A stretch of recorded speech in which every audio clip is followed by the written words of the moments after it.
What is up, everybody? Coach Tony here, fighting for overtime. The podcast tonight, the live stream.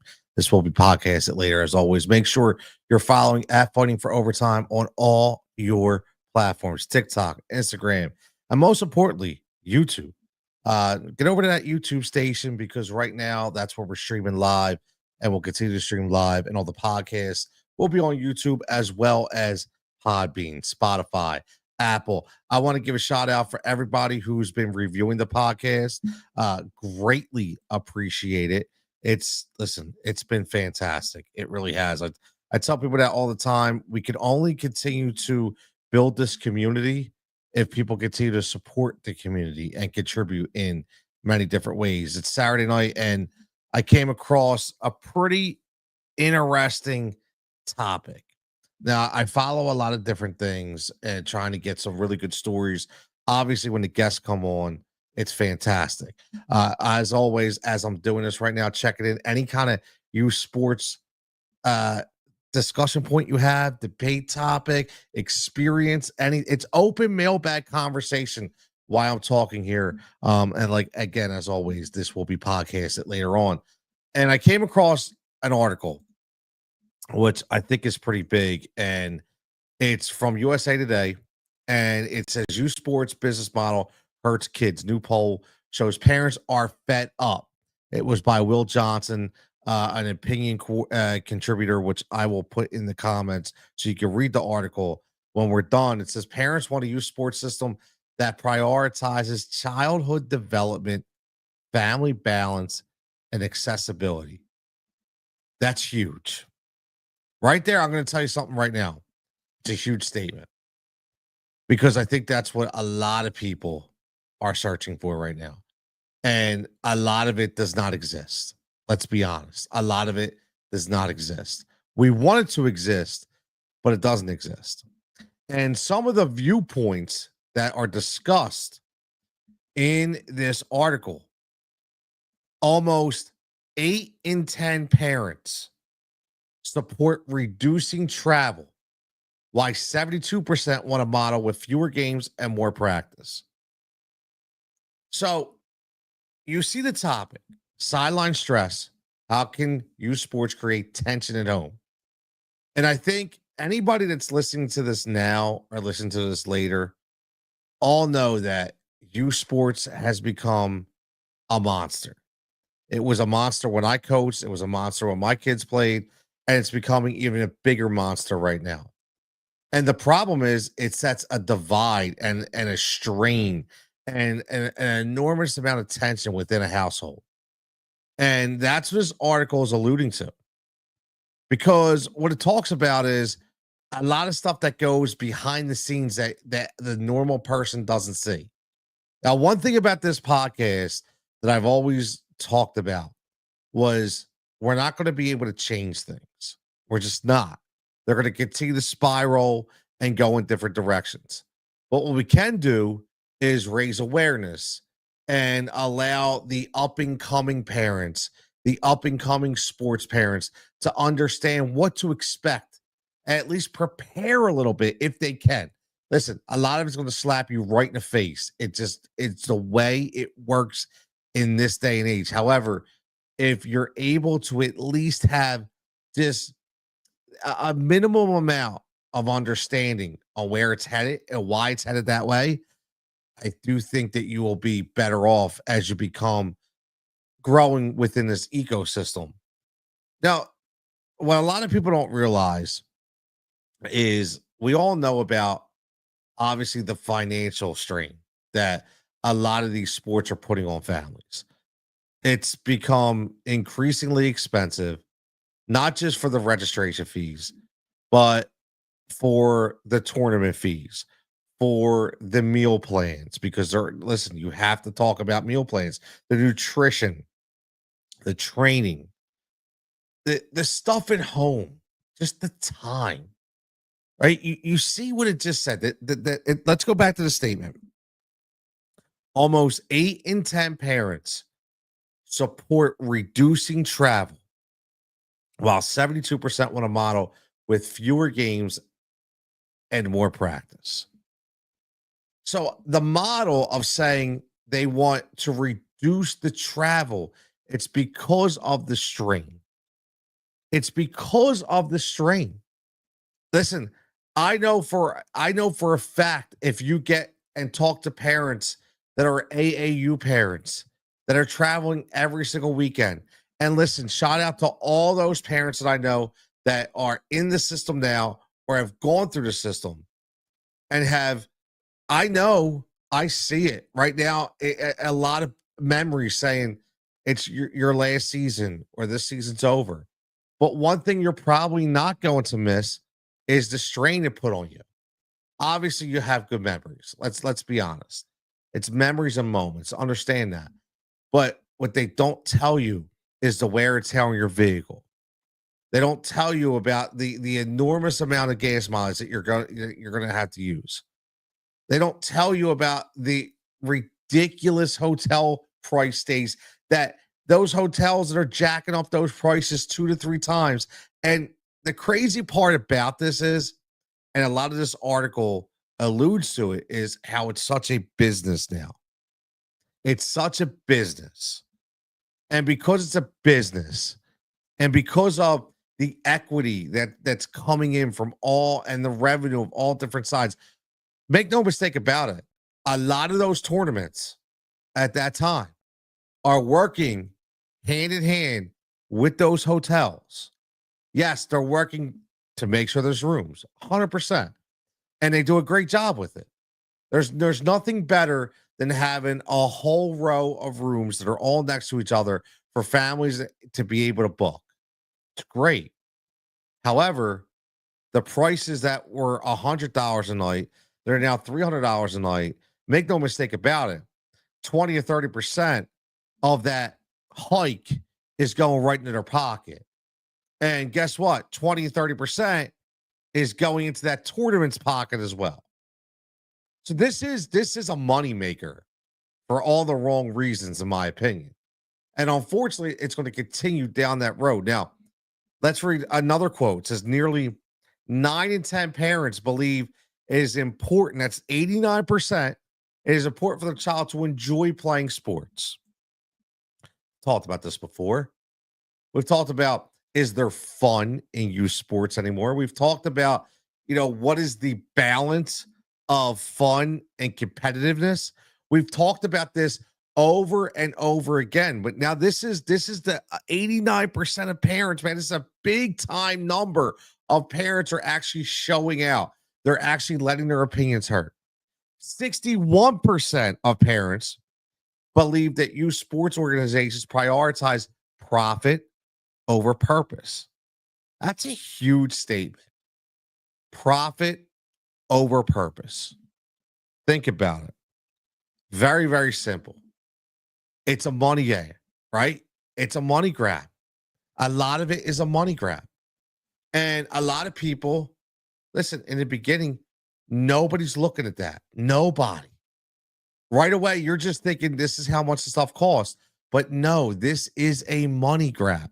Listen, these tournaments are being run now by a lot of private companies. The days of the tournaments being run by the volunteers, the days of the tournaments run, by one person.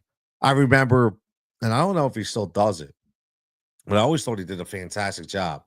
But there was a guy named Jeff Kite, and you would get the emails from Jeff Kite. And Jeff Kite was the guy who was the scheduling extraordinaire.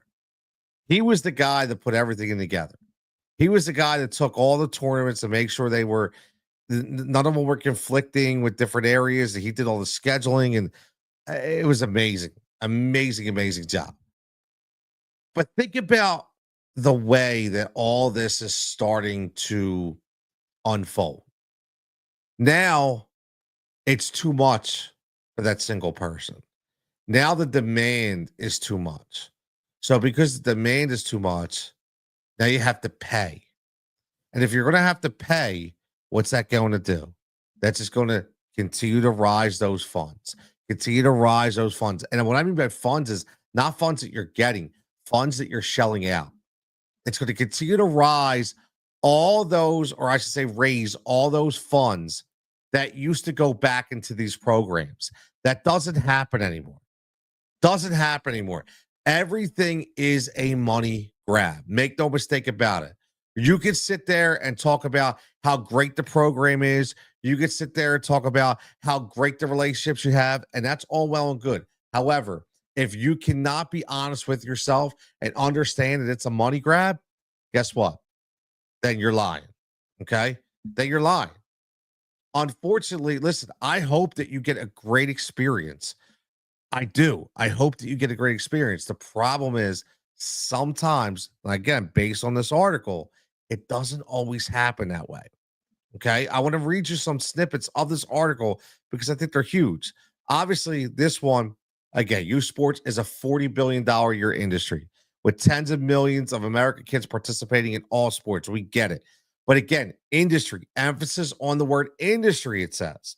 There's much more to the competitiveness than participation alone. Competitiveness over participation. I think we finally have realized that there is no just participation. It's all about competing. I'm not saying it's a bad thing. Just saying, be very careful that you're leaving people out. There's much more in recent years of youth sports attracting unprecedented investments from private equity giants, family foundations, and other entities, whether it means buying a baseball camp or building a flag football field. Again, why do you think the investment is there? Let's not sugarcoat this, man. It's not about giving back anymore. It's not about giving back, man. It's about getting a profit. It's about investing in something that's going to line your pockets back. It has nothing to do with just helping out a program. Nothing. Absolutely zero. Has nothing to do with it. Again, it's the Fighting for Overtime podcast. I am Coach Tony. Make sure you follow at Fighting for Overtime on all social formats. Got some big guests coming up. Cannot wait. We've had, again, in 2 seasons, I had some fantastic guests. We continue to have more guests coming on in the next couple of weeks. I can't wait. But tonight we're talking about the USA Today article. I'm talking about should my child play sports? It's talking about the competitiveness versus the participation. And we're talking right now about these private equity firms, or I should say private equity businesses and foundations that are investing. They are investing in these youth programs for the wrong reasons. Please tell me. And that's why I say all the time. If I'm wrong, please tell me. This isn't talking about, here's the thing. We're not talking about paying $150 and getting the name of your business on the back of a t-shirt. We're not talking about that. We're talking about building fields. We're talking about completely investing in an entire organization. When you hear the word investment, people want an ROI. Very, very simple. So a business is making an investment and they want a return on that investment. So yes, youth sports now becomes the ultimate business. And if you notice, you see the newsletters, you see all these programs coming out. It's not about building youth sports. It's about obviously profiting off all of it. And when you start to do that, you start to outprice a lot of communities, a lot of families. And again, it comes back to putting that strain, financial strain. It comes putting that, every weekend you're away. Comes back to where's family time anymore? Is it bringing our family together or is it setting them apart? And these are honest questions, man. These are honest questions. So again, let's get back to this article again. This is an article on USA Today that I found.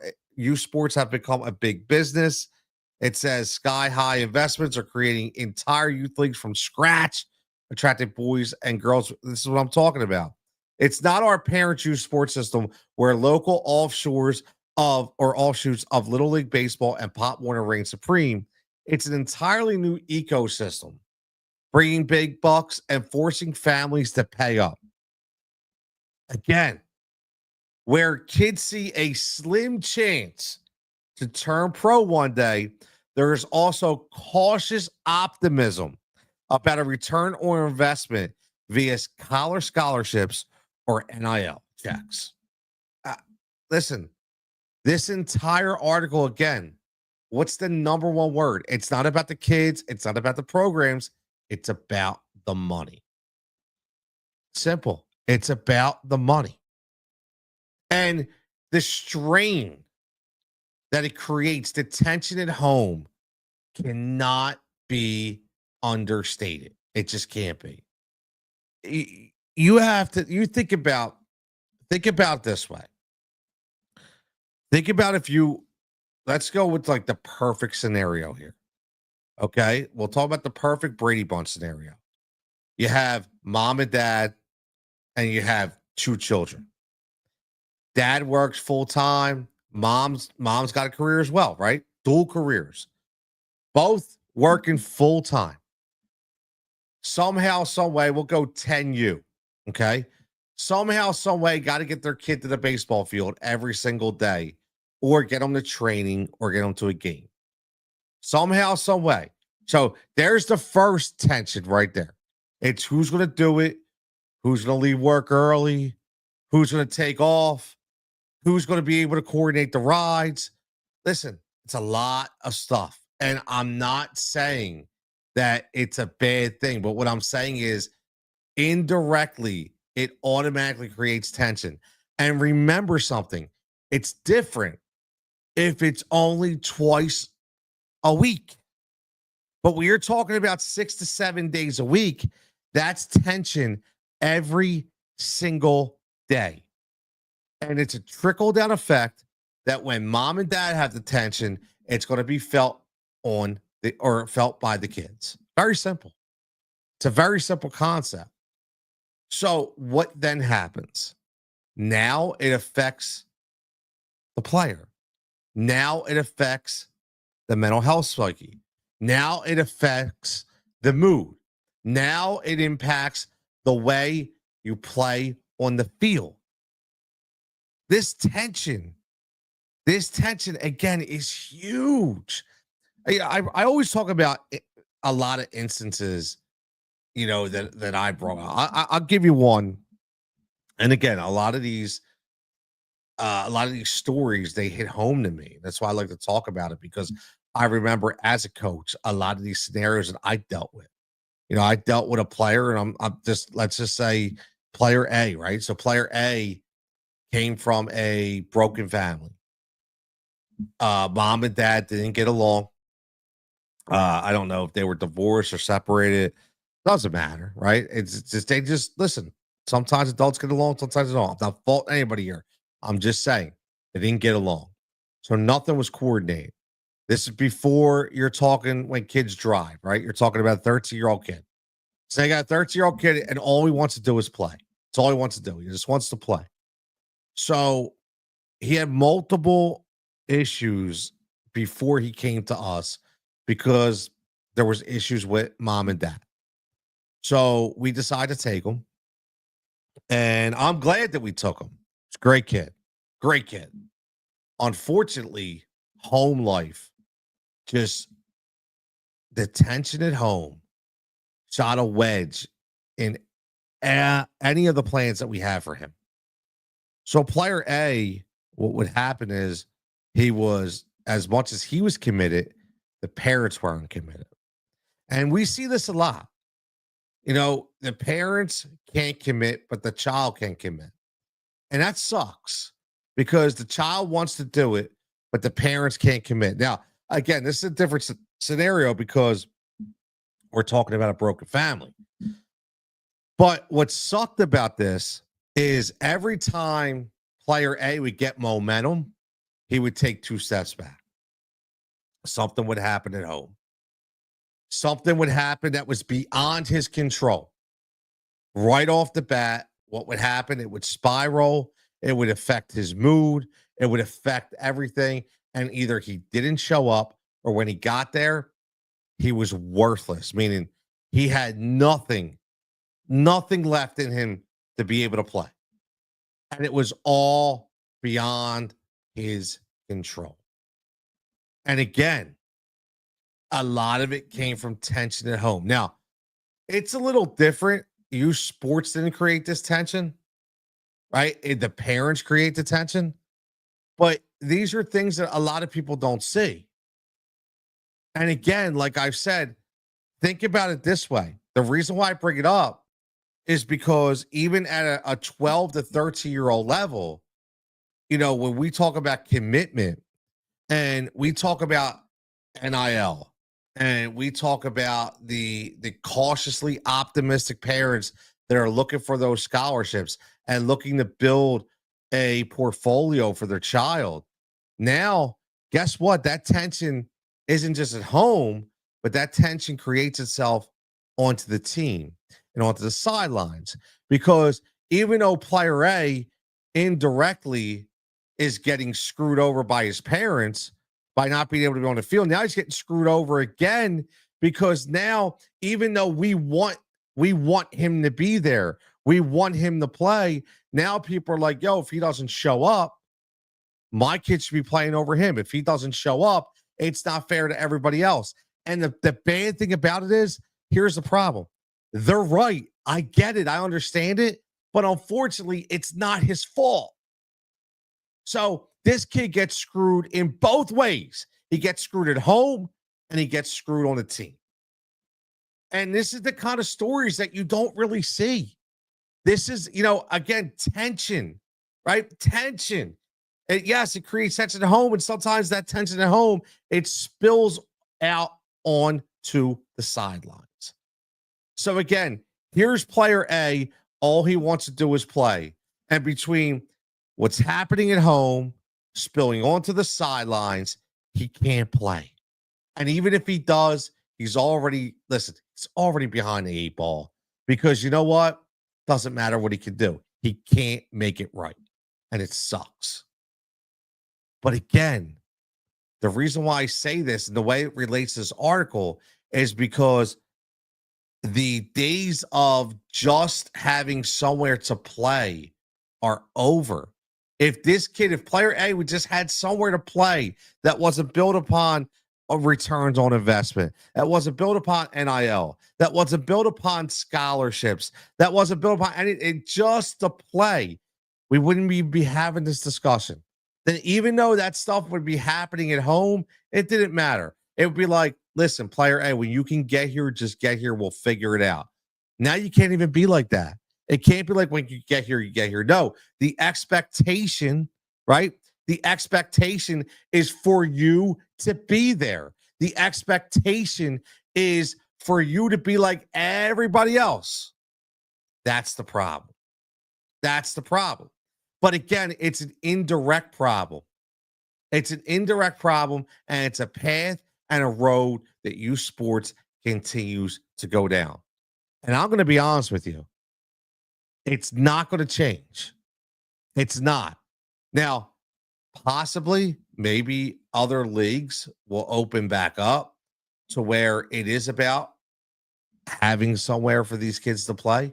I know that there's still, we've talked about this before in previous episodes, whether it be CYO, whether it be intramural, but a lot of those leagues again are starting to dwindle because number one, the volunteers aren't there, and number two, the players aren't there.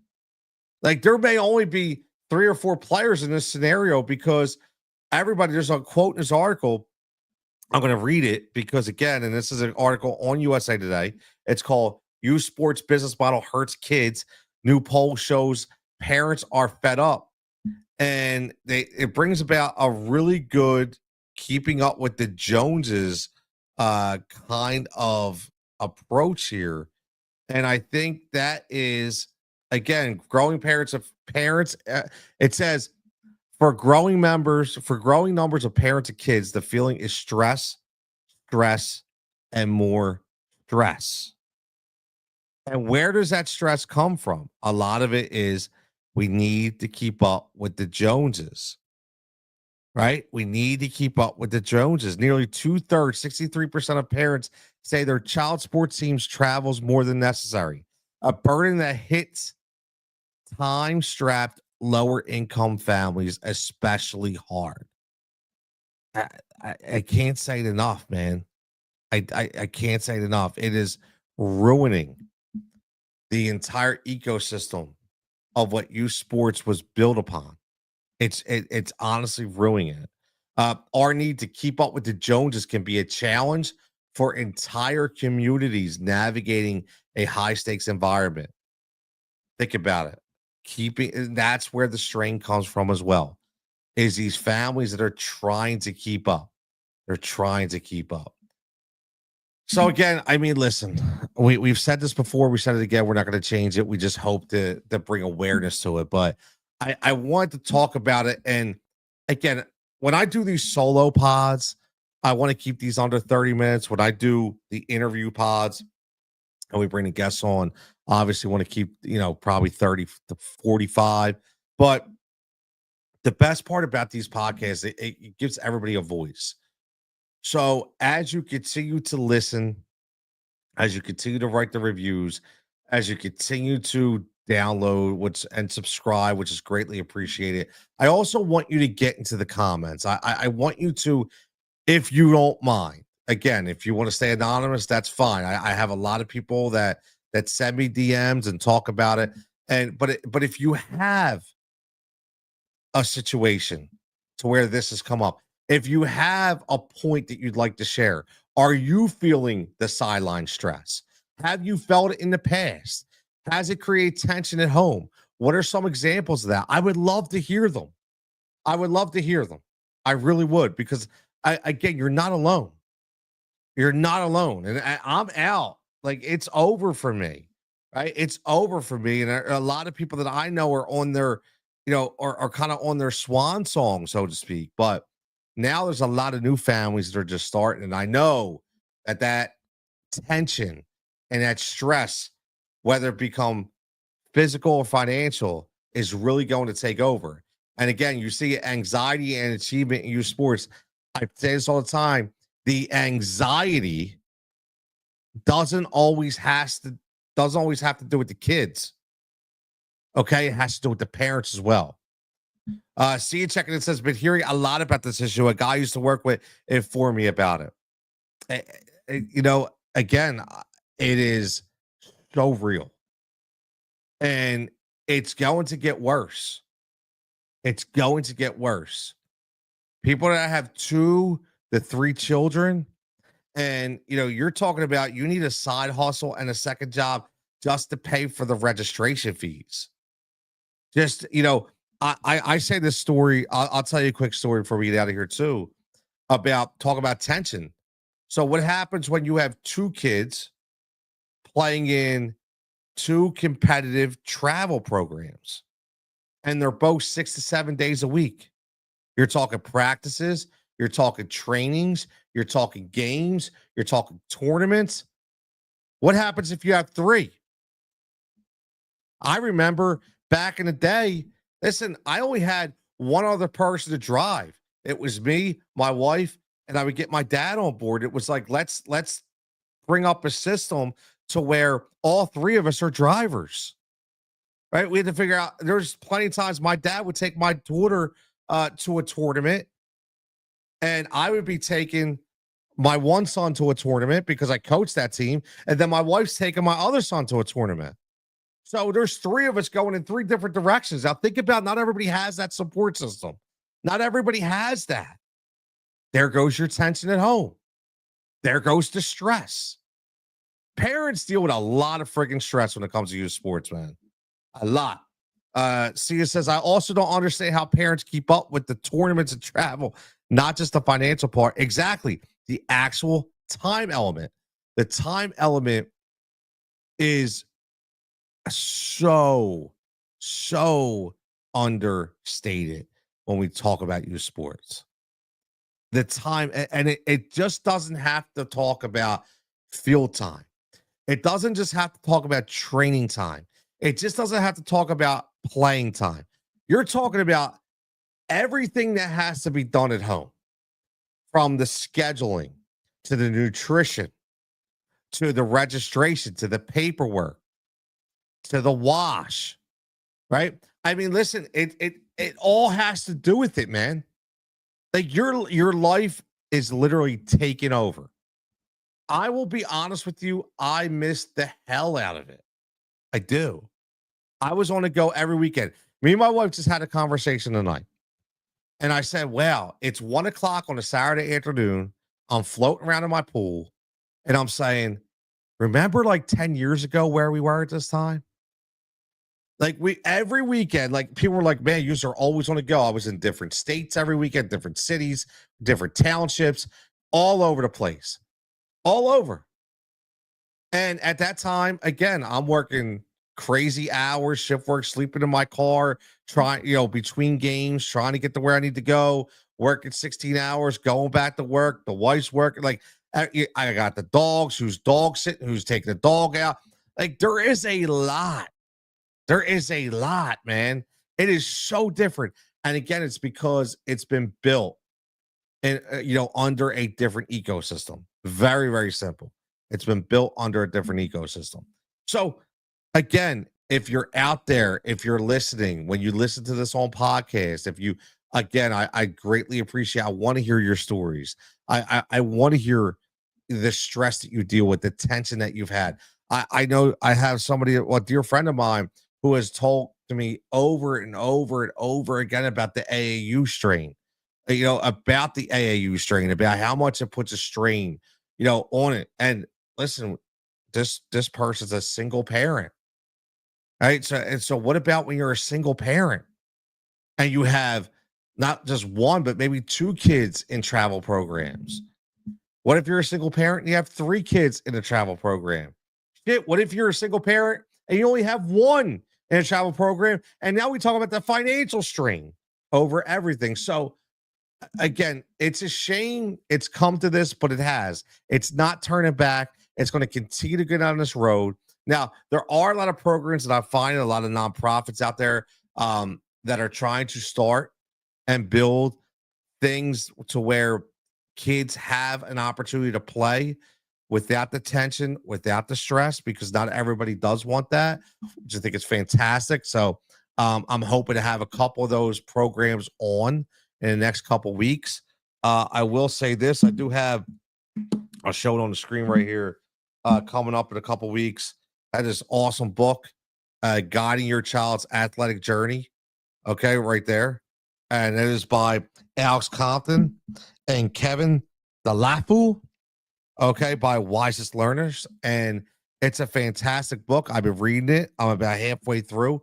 I'm going to have them on as guests. And again, the best thing about this book is it's really talking about what the parents, what the parents learn, how they adapt, and how they grow through the entire ecosystem about exactly what we're talking about. So a lot, and both of these guys, from coaches, from experience, from parents, they have a lot to talk about. And this is what I talk about on the Youth Sports Podcast.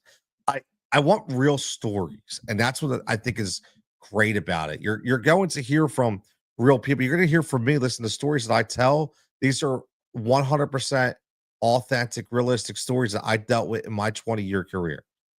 The people that you have on, or that you hear that I have on, whether it be when I had Mr. Odes on, and this guy, coach, referee, teacher, right? He's dealt with so many different scenarios.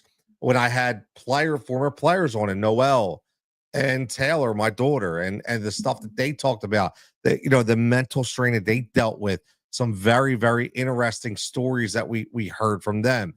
We had Hannah Howard on, who talked about the Rematch app, that not only for competitive parents, but for parents that just want to record their kids playing, which I thought was fantastic. It really aligned with our model. We had Mackenzie Shizzle from Scout U, a former D1 player, coach, and now scout, talking about the ups and downs of deciding what school to go to, how to pick, right? What to do, what not to do with the scout, so many different things. And that's why Listen, fighting for overtime is a movement. Okay. Again, you fight in overtime to make sure that your kids have the best experience they can have. That's what you do. That's where the fighting for overtime comes from. So I will continue to fight in overtime. I know you'll continue to fight in overtime, but we'll all continue to fight to make sure, again, we're not going to change what youth sports is now, but we can help parents adapt and raise awareness of what they're going to obviously face down the road. So again, this coach Tony right here fighting for overtime. Make sure you follow at Fighting for Overtime, Instagram, TikTok, Twitter, or X, whatever you want to call it, but most importantly here on YouTube and wherever you get your podcast from. I'm Coach Tony. I'm gonna get out of here. Look forward to the next episode, which will be with a exclusive interview. And we're going to talk to a few people coming up in the next couple of weeks. So make sure you keep it locked right here on Fighting for Overtime. And we'll be back next time.